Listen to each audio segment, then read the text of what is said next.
Well, I'm going to start with patience, just with a little short introduction. I want to introduce you to one of my new teachers, brand new just these last few months. Here's my teacher. So I've been learning a lot from this teacher. I live very close to Central Park, and every day for this period of social distancing, I've spent almost an hour in the park every day. I wear my mask as a friend, and I find that most everyone else is doing the same thing. However, the real teaching comes when I come face to face with someone who is unmasked.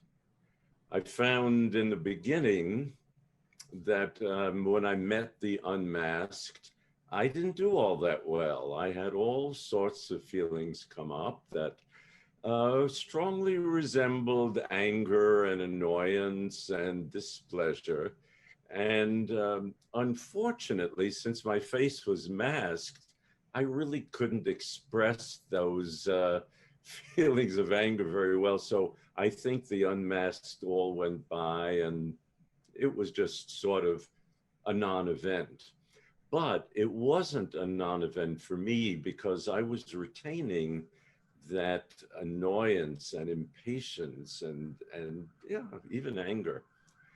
So I began gradually to realize that I was not going to be able to change anyone else.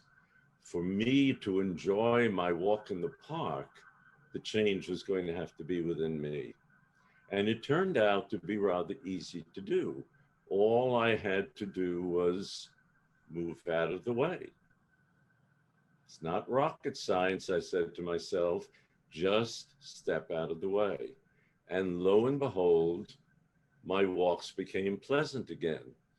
And I found that through the years, developing patience can actually be as easy as that. Not always, and I'm not suggesting that, but a reminder to oneself, this is okay, be patient, figure out a way. The annoyance is within you, I would say to myself. Therefore, the remedy has to also be within me. What do you think, Pilar? I'm identifying with your example, Allan. Um, this teaching of patience, which probably many of you who are listening know is one of the six skillful means, one of the paramitas that the Buddha suggested we need as a kind of roadmap when we're navigating life and all its unforeseen difficulties. And so, Allan, I really appreciate the relevance of your example. Here we are going through this COVID crisis, and for some of us, life has been truly upended, radically changed. For others, it's come with frustrations and irritations. But for us all, it's come with many, many opportunities to understand what patience is, to potentially practice it, and to try to integrate it into our response to this situation. So I might just add to what Allan has said is from a Buddhist understanding, patience is the process of sustaining a relatively undisturbed state of mind in the face of difficulty. So Allan had a whole process, right? He was conscious of his reactivity, and it's human to have all of those feelings, especially if you're feeling threatened, right? And this is an example where there's an imminent threat. And so the Buddha said, well, that's true, right? Being threatened is part of the human experience. Dealing with risk, dealing with difficulty, dealing with unforeseen challenges and loss is part of the human experience. So what can we do to protect our minds as we're making efforts to see our way through? So as a clinician, this teaching is a provocative one because it can sound as though the Buddha was suggesting we should just not get angry, right? That if we're strolling through the park and we're enjoying ourselves and people are walking by and they're chatting and they're unmasked, we should just allow for it and accept it. And so the teaching can seem to suggest a too passive response. But Allan, I really appreciate your underscoring what an active practice patience is, because it really requires us to have a close look at what's happening internally when we're dealing with all of our interpersonal experiences, when we're dealing with this complicated world that we're a part of.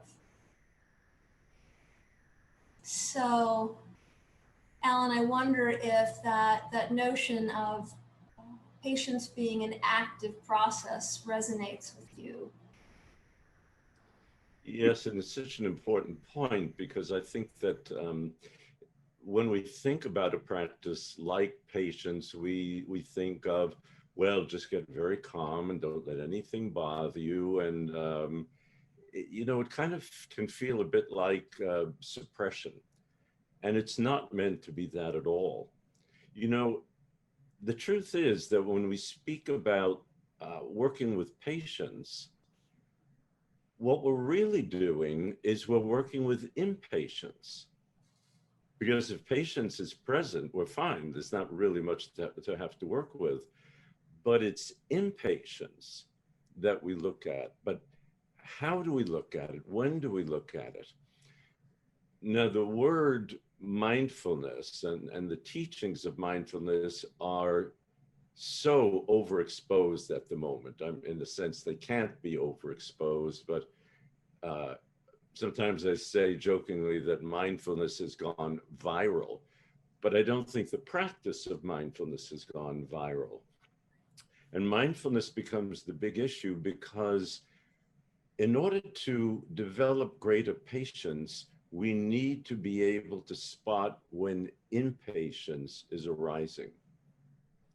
And that's all that happens. Impatience is simply a feeling.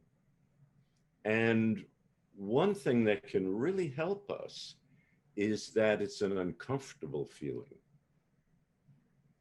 No one enjoys feeling impatient. So that's a signal that we can notice. Impatience arises. It's going to send this message with it that we're uncomfortable. How do we work with that? One thing that both Pilar and I both happen to really love the work of 8th century teacher Shantideva. And Shantideva used to say, work with small things first. Don't deal with your greatest enemy to start with. Work with little annoyances first. And that really is good advice when we're looking at impatience. Notice the little things that bring about impatience. There is a moment when we have an experience that is a response to a particular event. And the event can be extremely minor. I drop something in the kitchen and it breaks. I become impatient with myself. Or the unmasked person is walking by and impatience arises. If I can approach smaller things and work in that space, the space between the event that has occurred and my response or reaction to that event, it's in that space that I think of patience being born.